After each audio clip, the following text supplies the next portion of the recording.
السلام عليكم ورحمة الله وبركاته. أهلا بيكم في قناة مواهب سيارات مع وليد حسين. النهاردة فيديو جديد عن أسباب التزيين. زي ما انتم سامعين كده يا جماعة،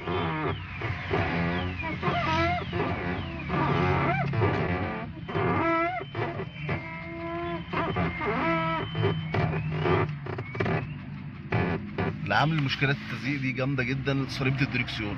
والصليبة دي ممكن تدخلك في قصص ومتاهات.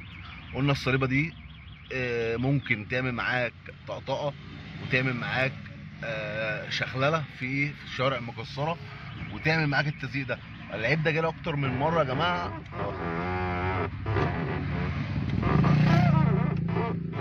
الحل ايه بقى؟ الحل اللي احنا هنديها مزيل صدى هيمنع معانا كل الاصوات اللي انتوا سامعينها دي. هزيتها وارجع لكم تاني.